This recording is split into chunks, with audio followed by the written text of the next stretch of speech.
Yep. Good morning, everyone. So yesterday we learnt about hooks. We started discussing about hooks. So we learnt about the concept hooks in React, and we discussed about rules and service. So we have a service provider, service consumer, and injector. These terms are important. Service follows a singleton pattern and service uses a DI mechanism. DI is dependency injection. These all concepts we detailedly discussed. So we learnt about how to create custom hooks. How to design custom hooks also we learnt. Means we can create our own hook and we can handle functionality. So what are the basic rules of hooks? Remember, no? What are those? What are the basic rules of hook? The basic rules, hook must be a function and hook can be used only in function components. You cannot use them in class. Hook cannot be used in a closure. Hook must be used at a higher level. Hooks must return some value. They cannot be void type, right? And naming rules also will learn. Usually hooks have the prefix as use and the hooks must be defined in camel case. These all rules are important. So custom hook is nothing but we can create our own hooks and we can manage different functionality. So many hooks in real-time projects you have to use, which are not actually built by React. Our developers will build different hooks according to different requirements. Yesterday we created some custom hooks.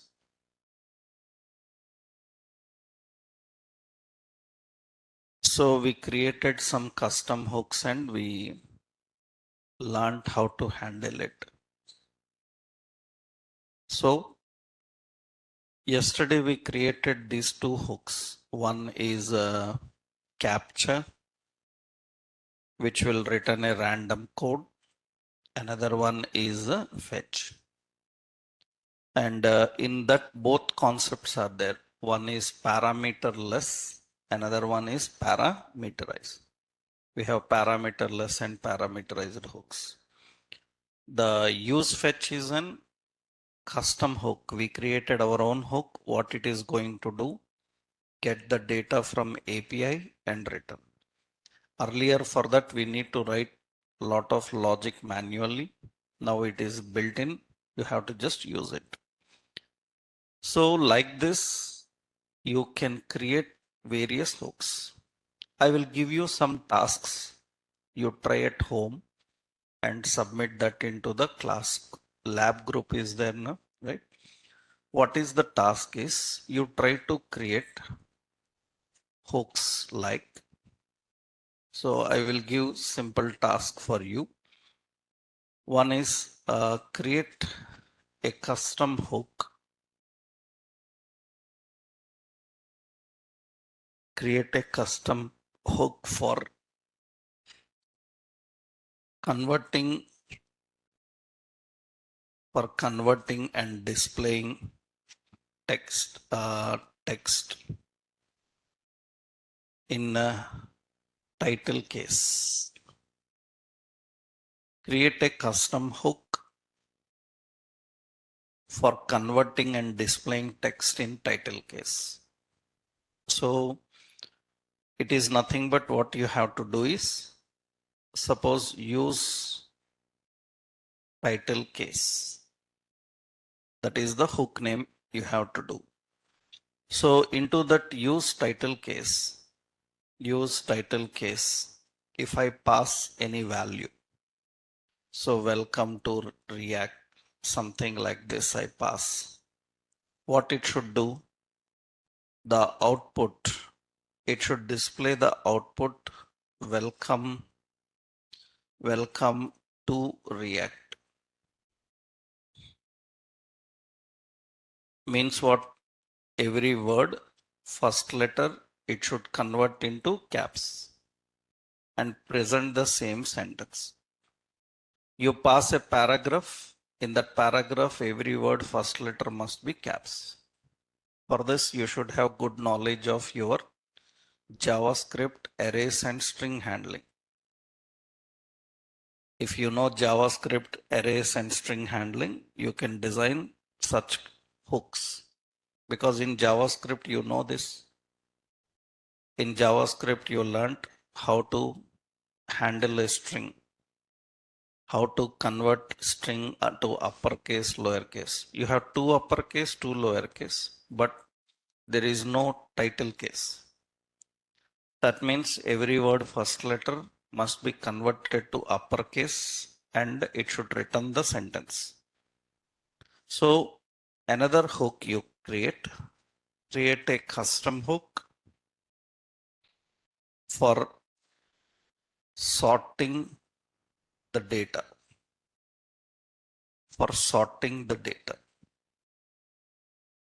So use sort. You create a hook, use sort. What this use sort has to do is, into use sort, it will take two parameters actually. It will take a list and it will take reverse. Reverse is a boolean. That means it will take two values, two parameters. And use sort, here you pass an array and you say true. Then what should happen? Suppose this array is like C, A, and B like this. So what is this? It should display the output. What it have to do? The output must be CBA, because I selected reverse as true. Suppose use sort, I am using C, A, and B same, and I am not passing any value. If I am not passing any value, default it will be what? False. Default reverse is false. If default reverse is false, what to do? It should display A, B, and C. That means it should display in ascending order. How to display in ascending, descending order, you learnt in arrays, JavaScript arrays. Now, how to create, generally in JavaScript, how to create a function that have two functionalities. Will JavaScript support function overloading?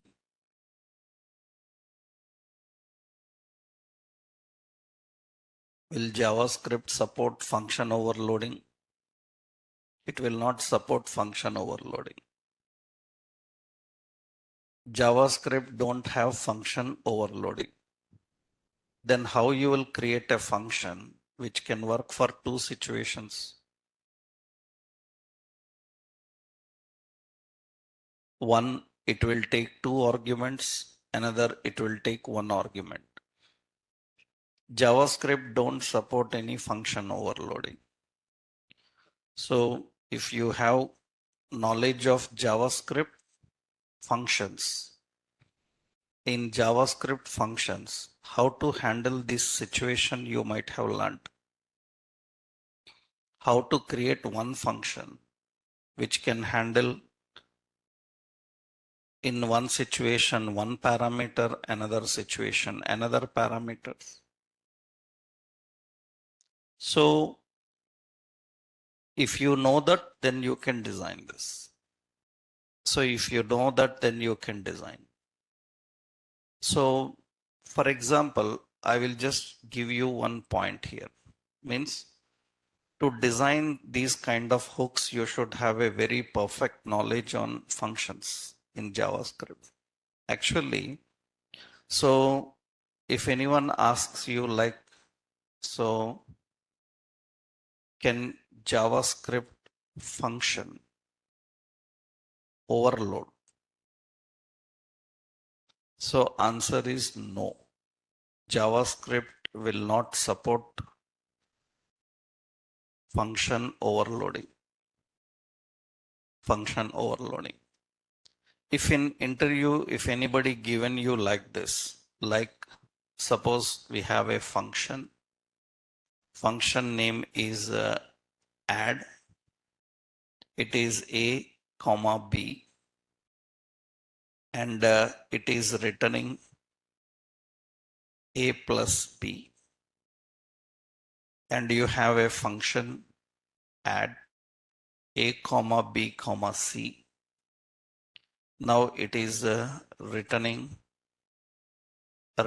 a plus b plus c. Which one, if I use add now, which one will work? Will it work or it will show any error?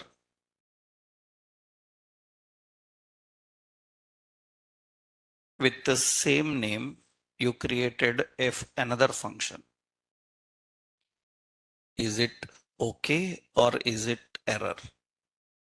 It is okay. Why it is okay? Because you learned JavaScript supports shadowing. Na? Shadowing, hoisting. Shadowing means what? You can declare same name identifier again. Function supports shadowing. Var supports shadowing. LET and const will not support shadowing.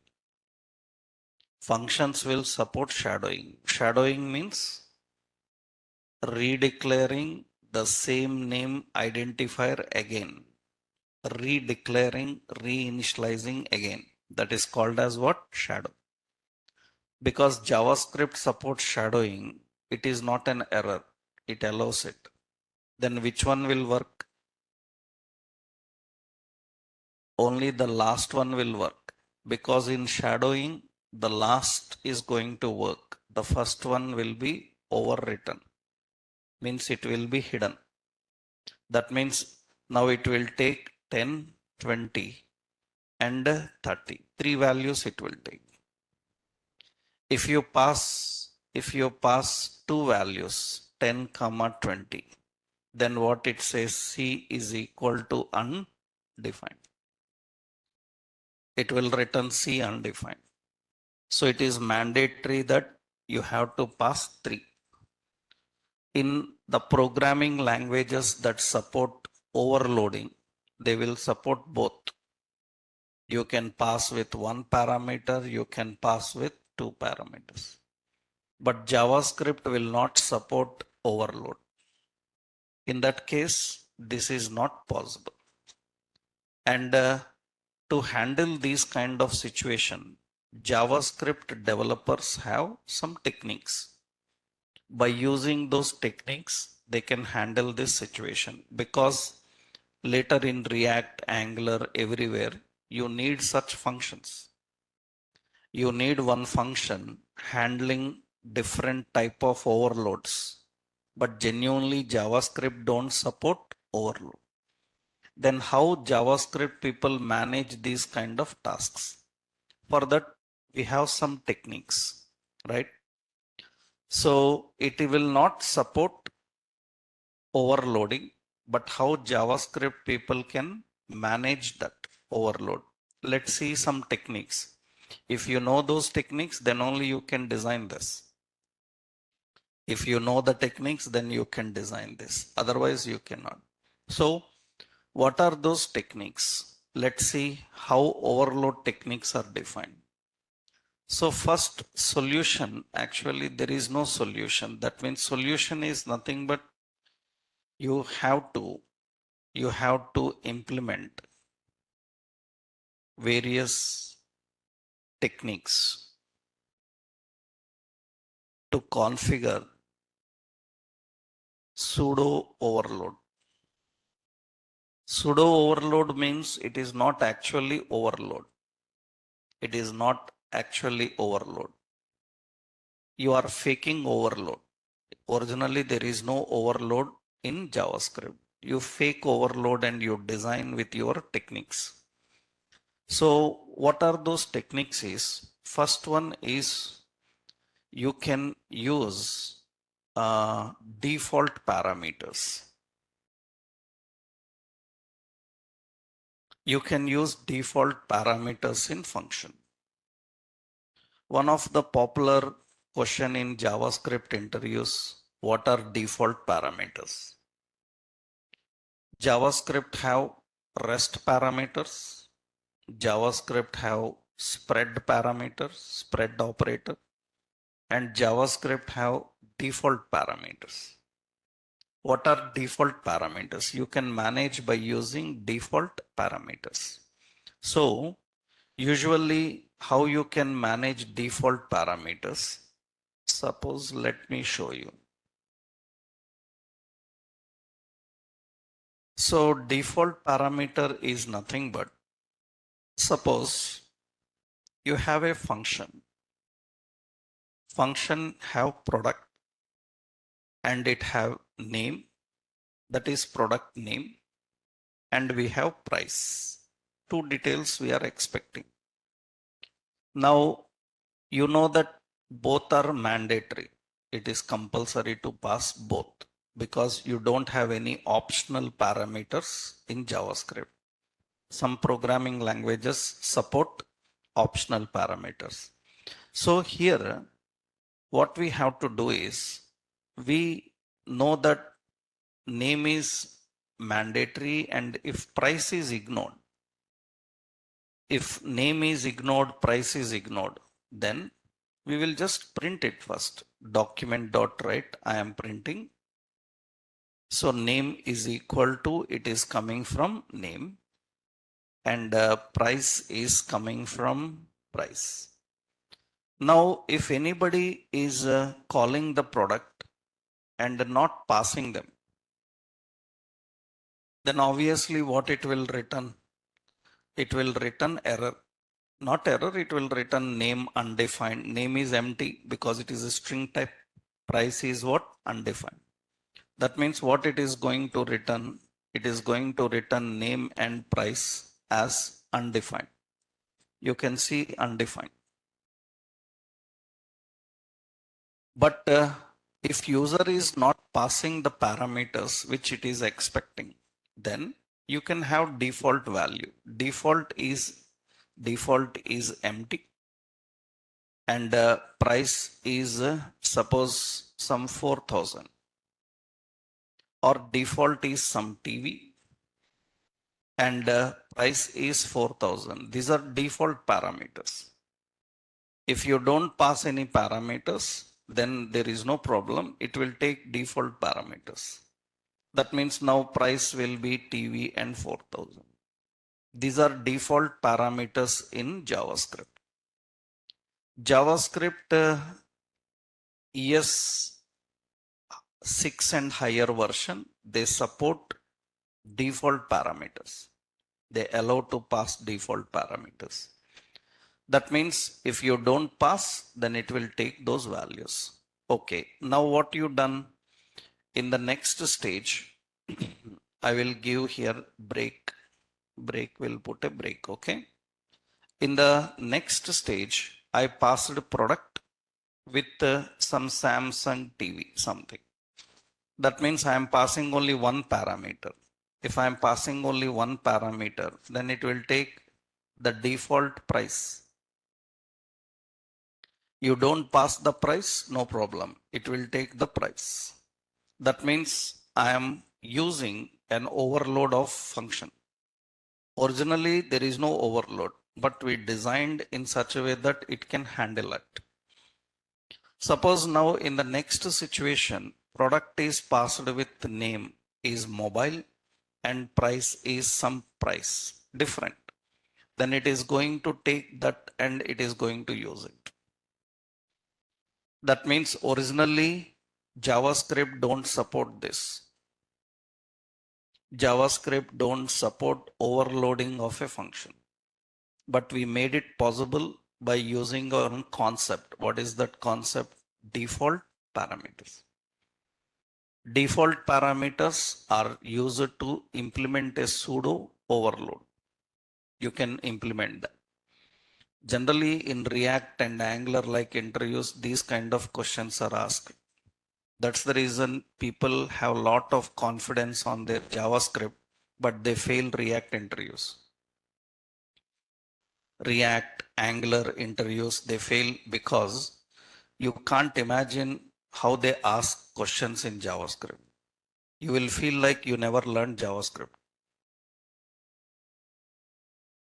That means almost 80-90% of Angular React interviews are JavaScript only questions. And they will ask you, if you haven't learned complete JavaScript perfectly, you will feel like you don't know anything. That means out of 40-50 questions he asked about JavaScript, you can answer only one or two. This is where many people face problem in React interviews. React interview is not about React. It is always about only JavaScript. Remember that. React after all is a library. In a library, whatever questions they ask, they are fixed. We know which question he will ask. But in language, we don't know. Because in language, there is a scope of asking various logics. In a library, there is no scope. In library, a set of functions will be there. He must ask only them. He can't ask anything else. And everybody can get prepared with that and he can go to interview. That means because library is built in, already we know what it have. So we will get prepared with that and we will go. Language is where you are tested. These kind of techniques, tricks are required to understand and handle high level technologies like React, Angular, Vue and all. So these are basic because you need to create a hook and a component. Components and hooks are always functions. That means they will ask you a lot of questions on functions because components are functions and hooks are functions. Then to create custom hooks, these kind of techniques are required. This is one concept. Okay, what is the next one? I will show you another. What is another technique of handling? This is default parameter. Default parameter means what syntactically here? You can have a function name, the parameter can have a value. The parameter can have a value.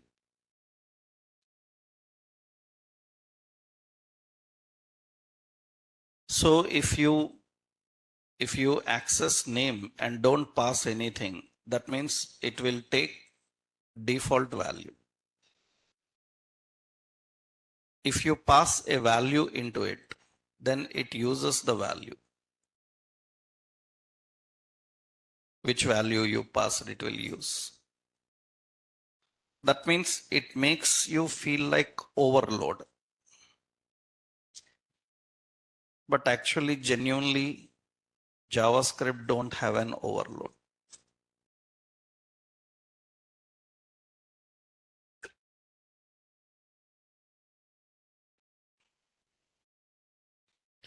This is one technique. So this is the technique of how we can manage the overloads. I hope you understood now how to design this one. Huh? Which one? This one. In one case, it will take list.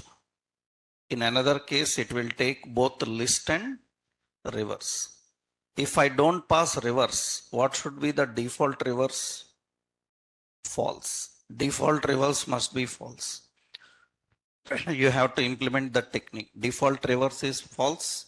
So if you pass true, it will take true, right?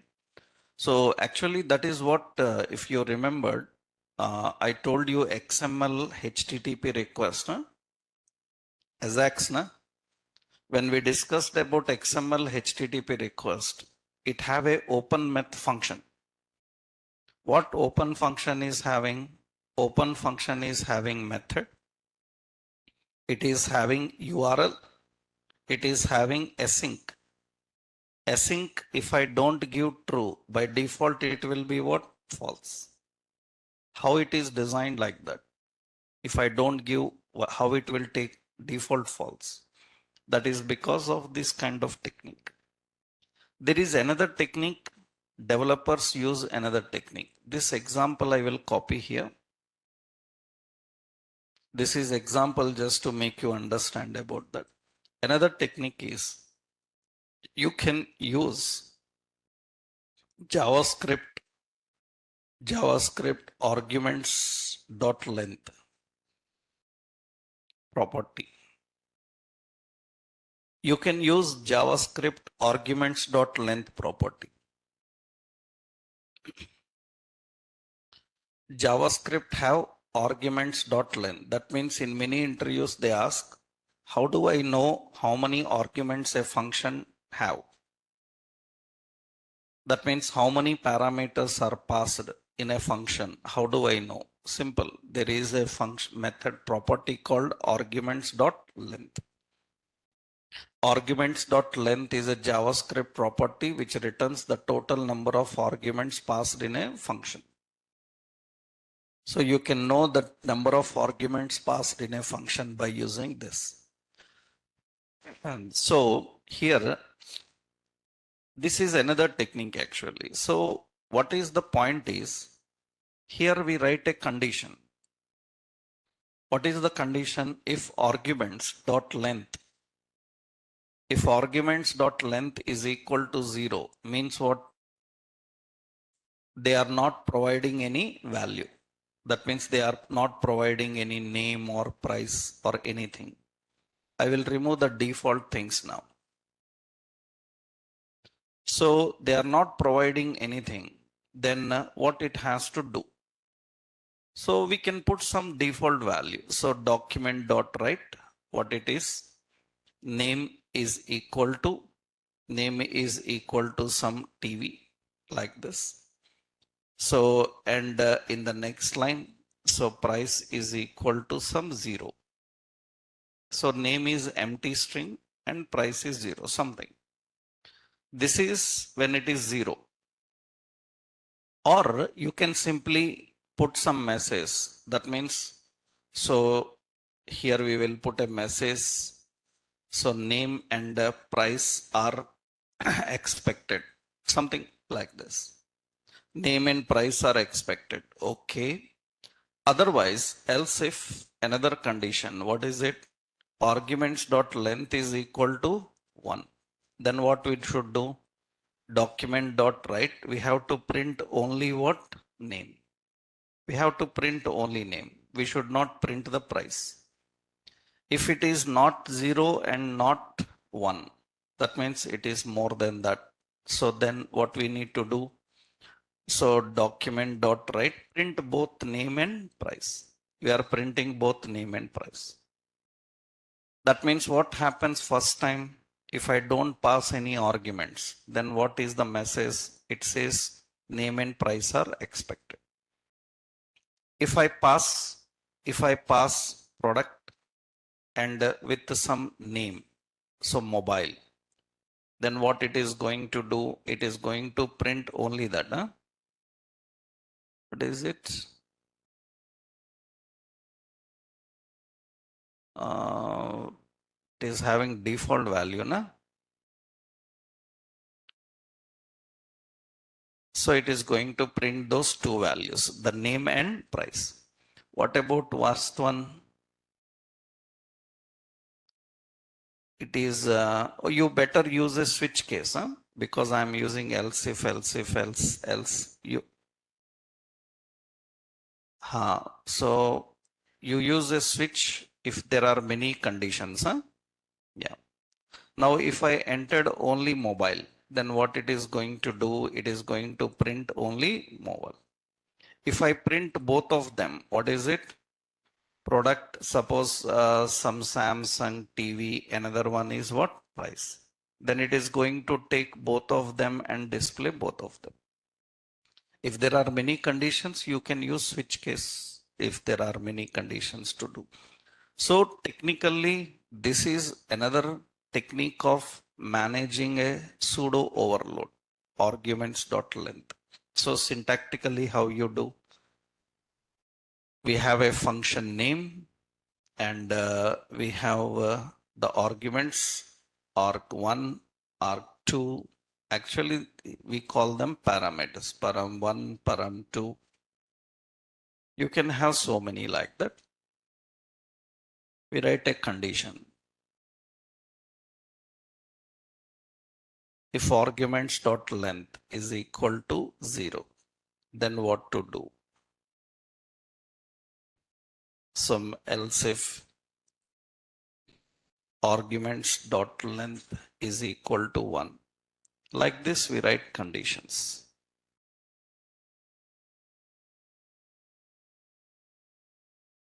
Else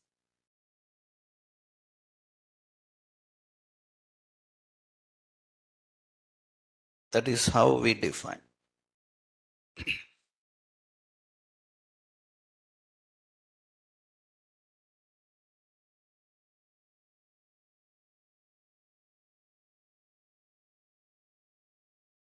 So this is another example for that. I will copy this example. So there are so many techniques. I given you some popular techniques how to handle them. If you know this, then you can create custom hooks, because a hook sometimes takes parameter, sometimes not. If you observed use state,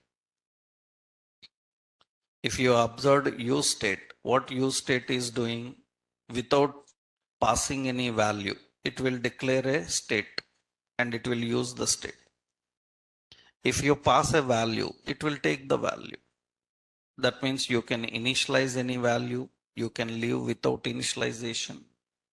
So how it is managing that? Because it is inbuilt, designed with this kind of techniques. Right?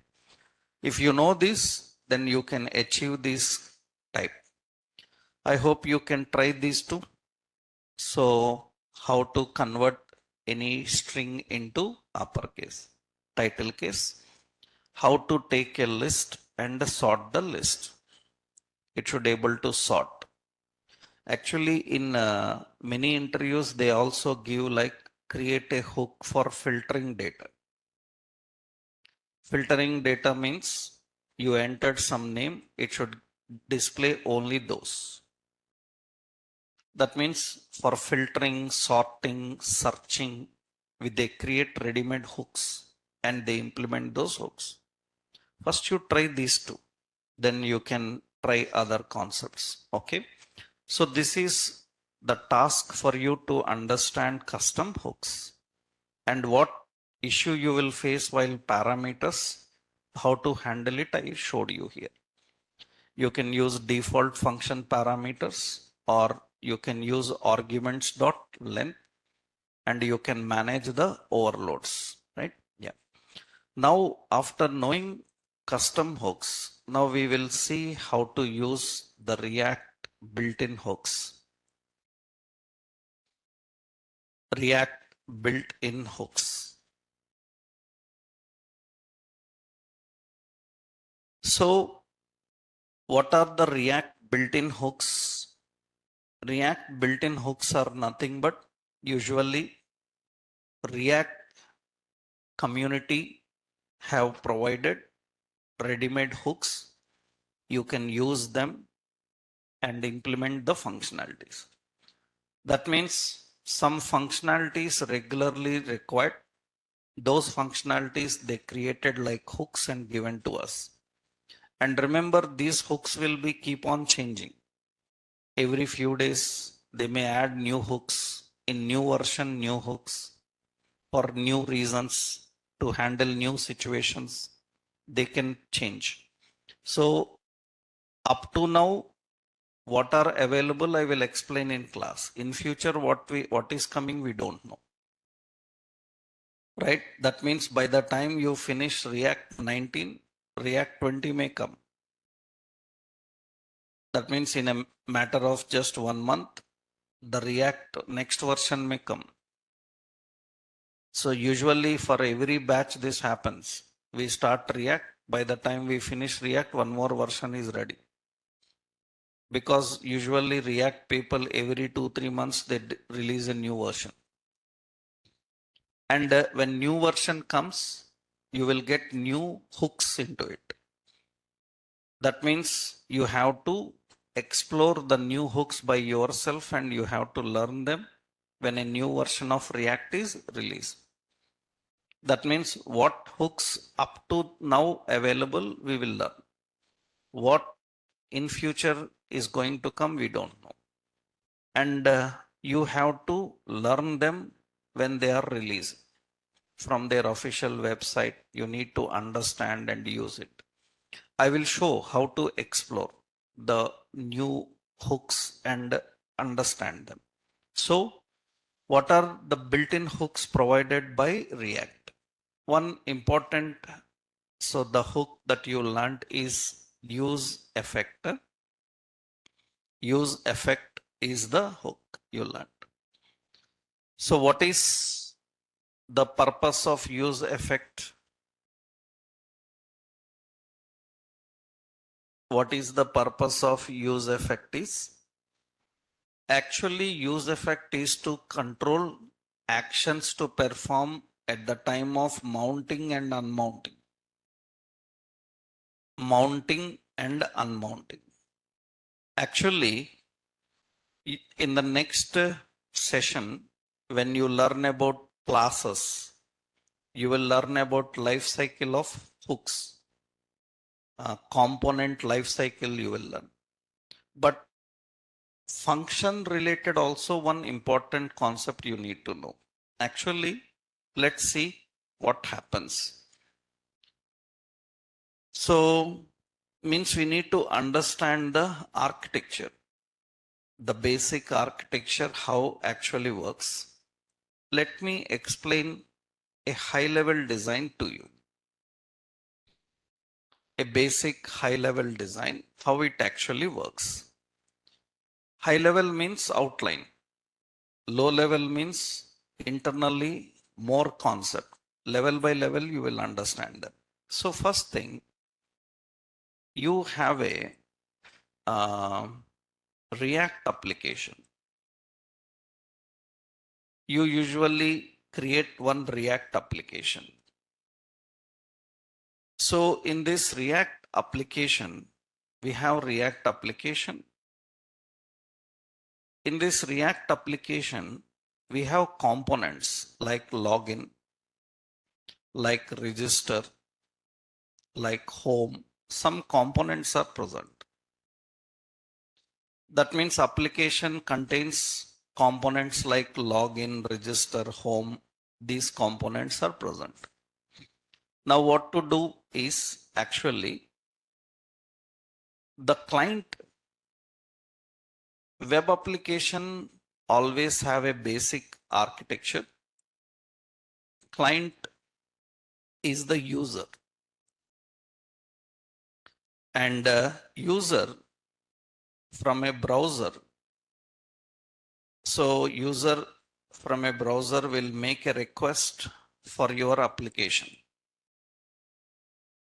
http:// local host and 3000. Na? That is where your React app is running. Na? So your React application is running on a particular port number. 3000 is the port number. That is where our React application is working. Now when client makes a request, what happens is this request will come to, this request is handled by, this request will come to web server. We usually have a web server. This web server we actually also call as HTTP server. Web server or HTTP server. We call it as web server or HTTP server.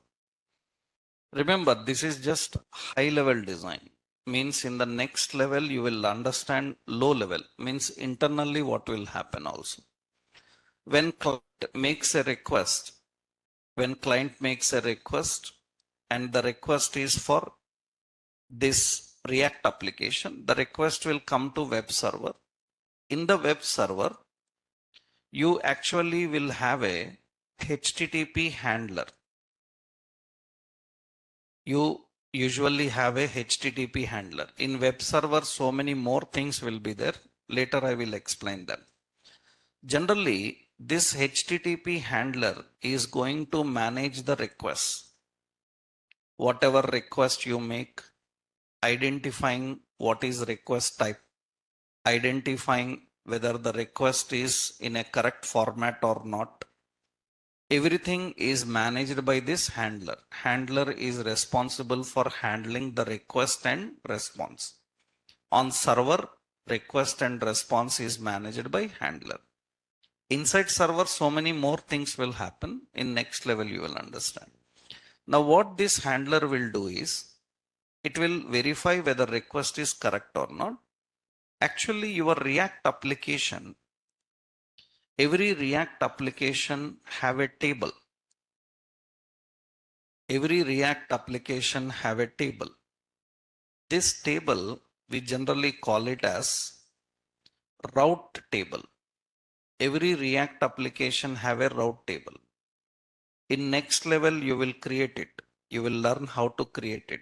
You will understand about routing. In this route table, it contains information like what is the route path and which component to deliver. That means it contains the route path and component. That means this table contains information about what your app is having. That means our app is having home. Our app is having login. Our app is having what? Register. And on home, which component to deliver? On home component have to deliver. On home component have to deliver. That means which component have to deliver. It will keep that information on login component. So what happens is, when client makes a request, the request will come to server. Server uses an engine. Server is going to use one engine. We call this engine as routing engine. Server uses a routing engine. It uses a routing engine. This routing engine will verify whether requested path is available or not. That means client is requesting something, it will get it. That means first it will verify whether the requested path is available or not. From where it will verify? It will verify from the route table. If it is available,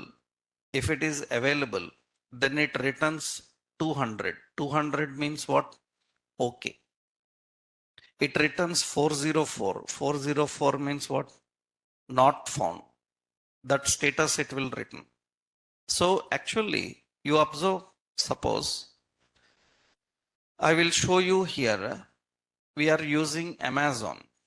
Amazon is a React application. Amazon is completely designed in React.js. It is a React application.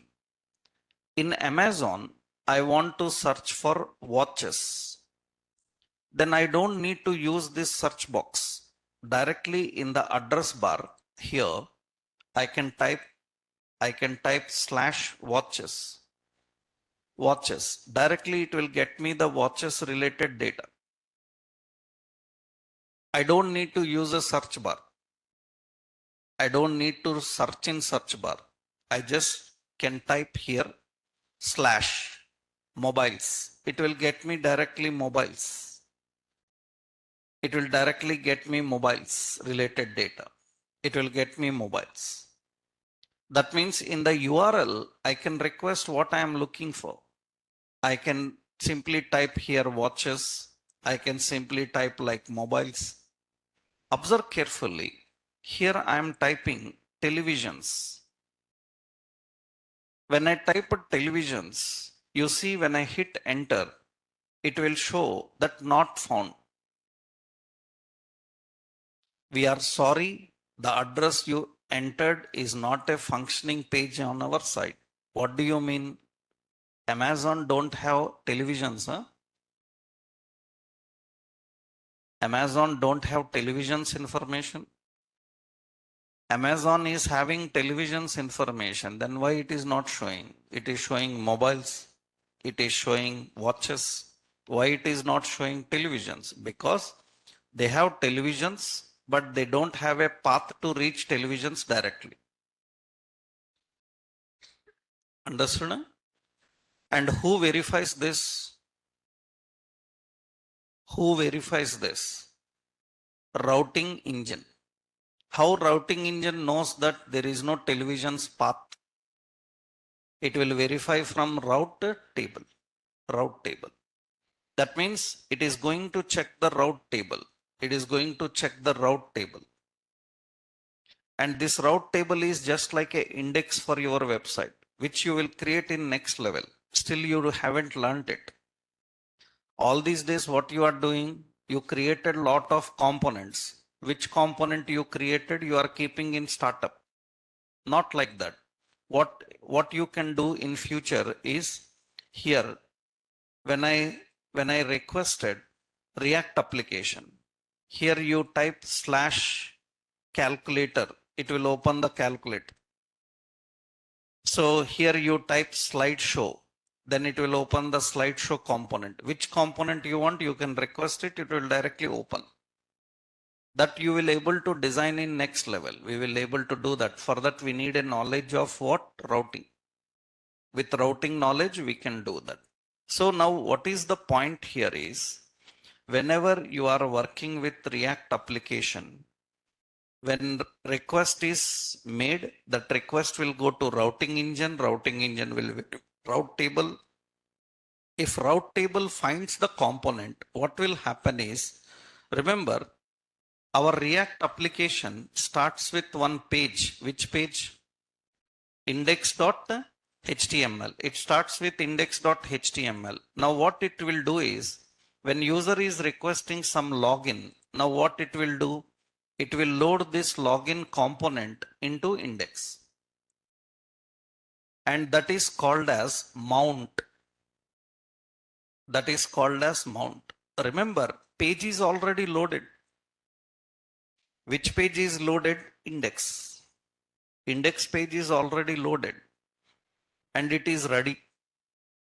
You want login, then it will mount login onto index. This is a single page application. How many HTML pages will be there in a React app? Only one. Only one. Only one HTML page will be there and everything comes onto that page. That is the nature of single page application. Generally, when you develop any website, traditionally, you will have multi pages. One home.html, one about.html, login.html. But now you will have only one HTML. And what is that? Index. And everything mounts onto that HTML. And remember, you requested login, login mounts. Login will not load. Because login is a component. Components will not load actually. Components actually mount. That means remember, two steps will happen. First, which component you created, which component you requested, login. First, what it will do, it will create this component. After creating the component, it will mount the component. It will mount the component and it will be running. Now, when this component will unmount, when login component will unmount, usually when it unmount is when user requests another component. Suppose user is requesting register now. Then what will happen? This login will unmount. That login will unmount and register will mount. Can we mount multiple components at a time? Can we mount multiple components at a time? Yes. Already we learned that. You saw when we designed Netflix, header component, main component, register component, all components can mount at a time. But usually when a component unmounts when you mount another component. When you mount another component, it will unmount. That means at the time of mounting and at the time of unmounting, if you want any actions to perform, those actions are written in use effect. Understood? So use effect is not for loading. So don't use the word load. That is general before you know the concept. Once you technically know about React, you should use the term mount and unmount. Because components will not load, components will mount and unmount. Page will load. That means components are going to mount and unmount. On mount, what actions to perform? On unmount, what actions to perform? You have to define in use effect. Now tell me what kind of actions we need when a component unmounts. You are leaving a component and you are loading another component, mounting another component. So while leaving a component, what type of functionalities you prefer?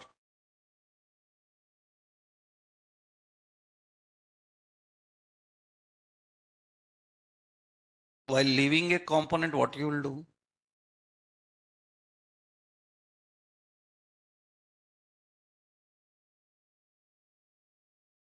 Lot of things we need to do while leaving a component, like whatever memory allocated for component, we need to destroy it. If you don't do that, the memory allocated for the component is still available. That means it's overload of memory. You are loading components and you are not destroying the memory allocated for them, then it is a problem. Not only that, while mounting a component, you connected with some API, you connected with some database, and those connections still open. Even you finished using the component, connections are still open. If connections are still open, even after you finish using it, then that is security problem. Am I right? Then what do? We disconnect. We disconnect with the connections that we made. Connecting with APIs, disconnect with them. Removing the memory allocated for them. These kind of cleanups we do at the time of what? Unmount. Unmount. At the time of mount, what we do?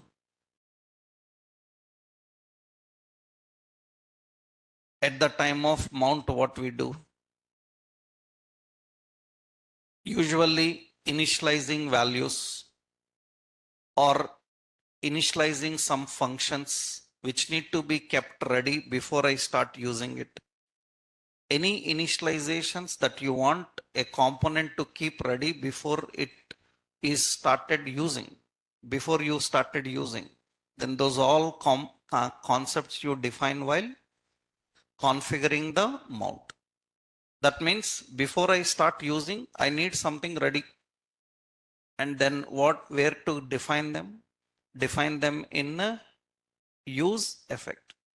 Use effect. For example, just like you have a class. Every class have a constructor. Na? Every class have a default constructor. Am I right? If a class is having default constructor, why you have to write another constructor?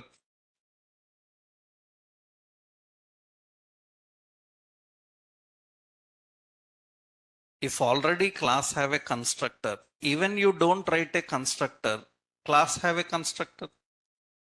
Then what is the purpose of writing a constructor explicitly? If already class have a constructor, why you are writing a constructor again?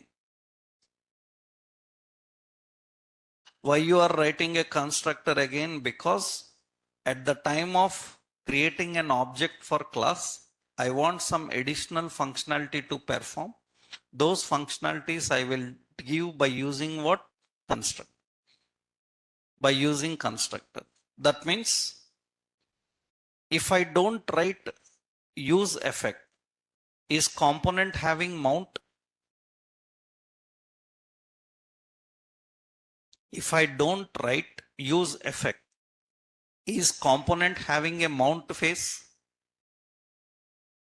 Yes, a component have a mount face even you don't write mount, because component without mounting it will not work. Na? Understood? Na? Even you don't write a use effect, component have a mount phase, and in that phase it will do some internal actions. If you want some additional actions to perform at the time of mounting, that you have to write by using what? Use effect. That is the reason I compared with your class concept. Class have a constructor. Every class have a constructor, na? Default constructor. If class is already having a constructor, then it is doing some internal work. Why you need to create another constructor by yourself? Because whatever internal it is doing, that is not enough for me. I want some more additional actions to perform, then I write a constructor. That means if you don't write a constructor for a class, will class have a constructor? If you don't write a constructor for class, will class have a constructor? Yes. In the same way, if you don't write mount for a component, will component have a mount phase? Yes. Without mount phase, there is no component. Component will have mount and unmount. By default, they have. If you want some additional functionality at the time of mounting, unmounting, then you can give that to whom? You can give it to user. Use effect. So that is important. So you should understand this cycle. This cycle I will share with you later. Huh? Why? Because it is still not completed. I just explained you the outline. Huh?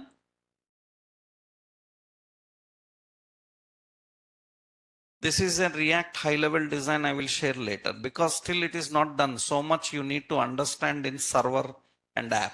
There is a lengthy life cycle. We will have a separate session on React life cycle. We will understand about that. So what is use effect? Use effect, it is a hook used to configure actions to perform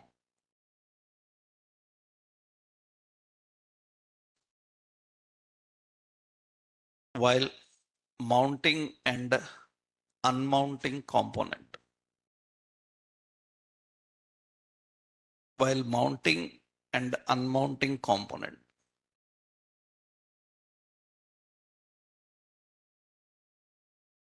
While mounting and unmounting component.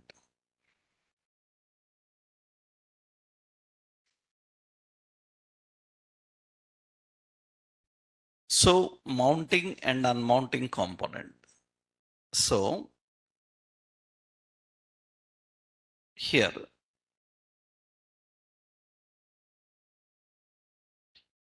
Syntax, how we give first, use effect. Use effect uses a function and it uses dependency.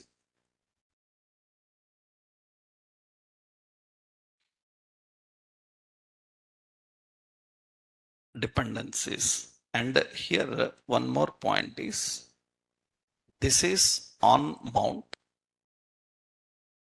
and it will have a return. Return uses a function and this function will define actions to perform on unmount.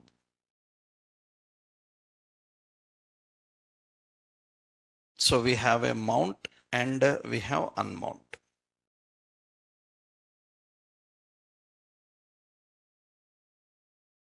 We have mount and unmount.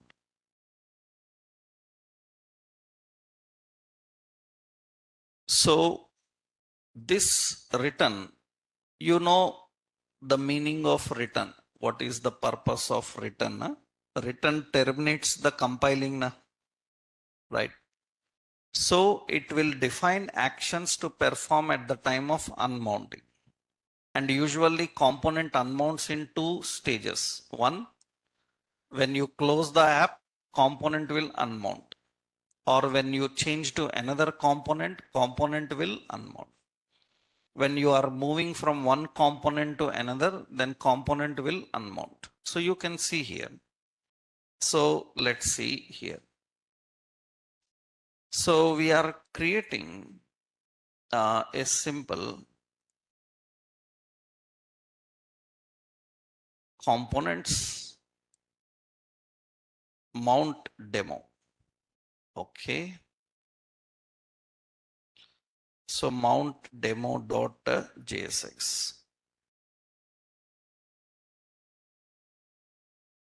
Export function mount demo. And in this, we will return some simple markup. This is like mount demo or simply like home. Okay. I have two buttons. So login, another is register. I will keep a HR horizontal line. Okay.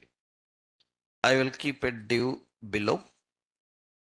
Now here temporarily in the same file I am creating, you can create in separate location, separate file and access here. Temporarily I am creating export function login. And what this login have to do? So login have to return a simple header, some user login. Okay. This is one component. Export function, another component is register. You can create multiple components in one file also. So you have register new user, something like this. Now what we need to do is login component is having use effect.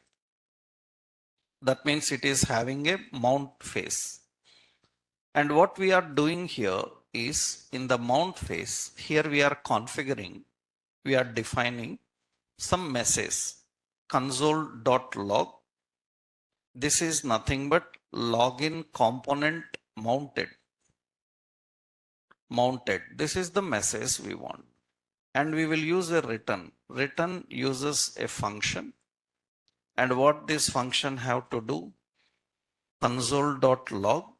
And here we give, what is it? Login component unmounted. That is the message we are giving. Same use effect I will give for register also. Register also have register component mounted and register component unmounted. We are having this. So now in the button click, here we will write a constant state component and the set component is equal to use state. It is empty. What I am doing is a function handle login click. On login click, I will set component as login. That means we will load which component into memory? Login. Now on function handle register click. On register click, we have set component. Sorry, set component. We will set which component? Register. Register component we are setting. And button on click. On click handle login click. And here on click is handle register click. And in this now div, here I want to render the component. Which component they requested, that should render. That means home should render the component that they selected. So what we are doing on login click, we are bringing login component and loading. So we are rendering different components now. Let's see. So when you run this, you will see here what is fine. Yeah.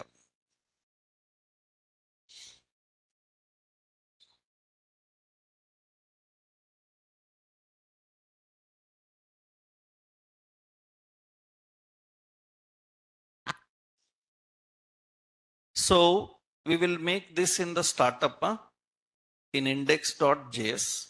Which one? Mount demo is in the startup.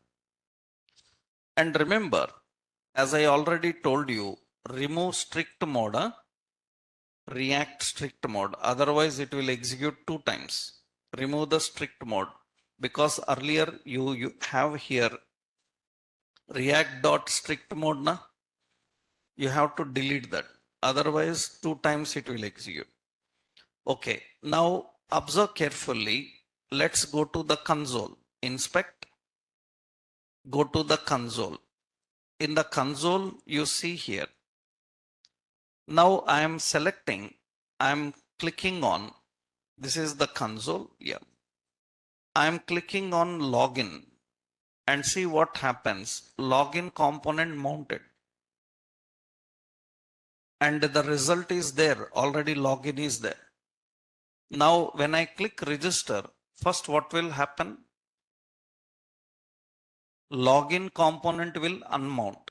After that, register component will mount. You click on register. That's what happening. Understood? That means when a component unmounts when user is moving from one component to another or when user closes. Closing we cannot see because I close the application, component done. Right? That means I am clicking now login again. When I click login again, now what will happen? First register component will unmount. After that login component will come. That's what happening here now. Right? That means we are just testing the phases. Now, what developer have to do at the time of unmounting, what actions he want? He can write in return. At the time of mounting, what he wants, he can write there. Now, another concept is here is the means when you are learning about this use effect, right? So this point we understood. What is on mount, what is on unmount. Now here, what is dependency? Already we discussed that. What is dependency? Every component mounts, every component mounts once for a request.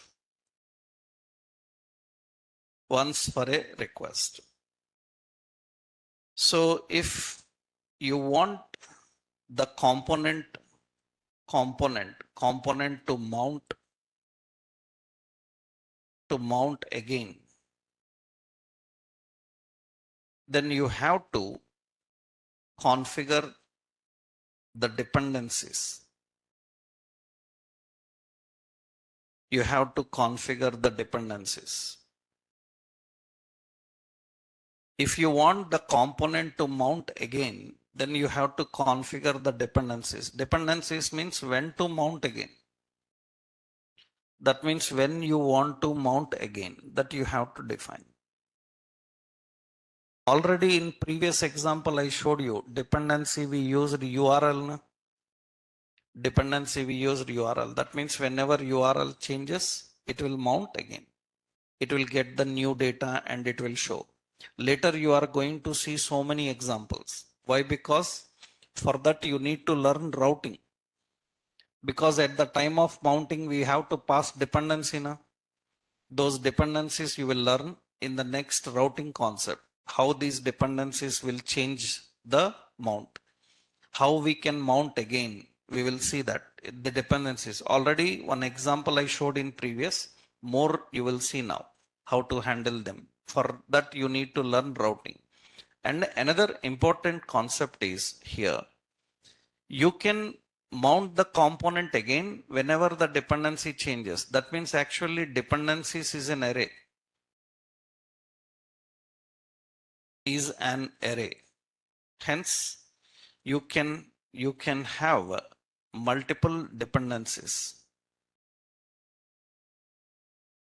Hence, you can have multiple dependencies. You can have multiple dependencies.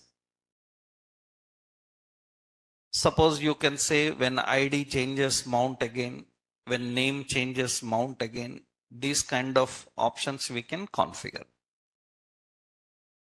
So dependencies, you need to configure the dependencies.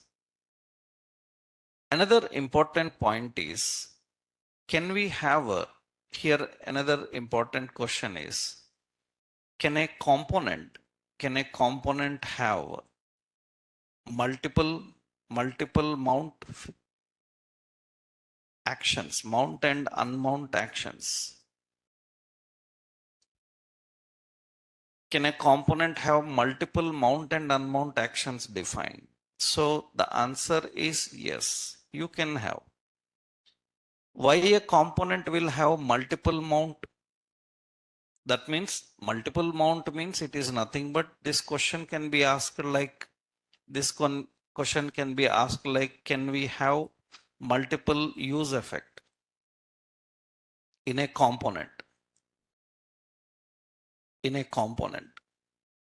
This is not a complicated thing. It's a very common concept. Why? Because you already learned conditional rendering. Conditional rendering means, can a component have multiple return? Yes. Conditional rendering we saw controlled component is returning depending on situation. That means if a component can return multiple, it can load multiple. It can have multiple effect. What is the point is nothing but answer is yes, you can have. That means generally what we do here, you are writing use effect. You are writing an use effect here. You are writing some use effect. This use effect you return to perform the actions when there are no dependencies. Suppose, just like I explained previously, overload. If there is a dependency, then it should mount something else. Then what we can do? We can use what? Use effect again. In this use effect, you can write another functionality. And here what you can do? You can pass some dependency. You can pass some dependency. Suppose some ID. You can pass dependency like some name. What does it means? What does it means? It means that if component is not passed with any dependencies, then this will work.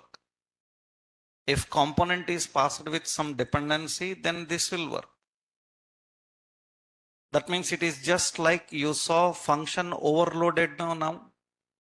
That means I am not passing any dependencies. Then I will mount something. If I pass the dependencies, then it will load only the dependency. Depending on that, just like suppose you saw later, that is the reason later you will learn this while implementing routing. Suppose I requested www.amazon.in. What will it open in the main screen?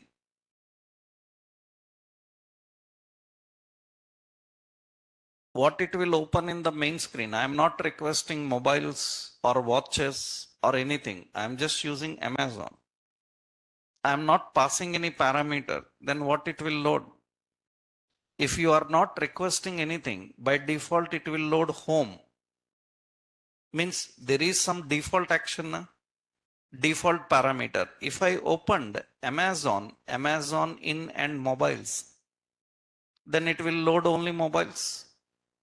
Am I right? That means you can define one with dependency, another one with no dependency. If dependencies are not passed, it will load something else. If dependency is passed, then it will load that. That means, can we have multiple use effects? Yes. So then why you need multiple use effects? If anyone asks why you need multiple use effects, what you will say? For conditional rendering. Multiple use effect is for conditional rendering. Na? That means if condition is matching, load one thing. Not matching, load something else. That means to handle conditional rendering, you can have multiple use effects. That's not a big concept. So technically, we can define multiple mount. But remember, both will work. Huh? Both will not work. Out of these two, any one. You can have 2, 3, 4, 5, anything. Will all work? No. Only which one is matching the situation, it will work. All will not work. It will execute only what matches the situation. That is what actually this conditional render is. So, can you have multiple use effects? Yes. Why you need multiple use effects? Obviously, we need, if anyone asks why you need multiple use effects. So, to handle conditional render. To handle conditional render, you need that. So, how to use these dependencies, you are going to see in the next level with routing examples, more dependencies, and because you need to implement routing for that. So, generally, this is the concept of use effect. And no need of any example because already everywhere we used this use effect. So many examples we have seen, right? So this is one hook. What is that hook? Use effect. Like this, now we have several other hooks we will see in next session. Use state, use reducer, use context, use reference, use memo. So many hooks are there, built-in hooks that we are going to learn in next session. Tomorrow, no session, again on Monday. Monday will continue. Okay, right.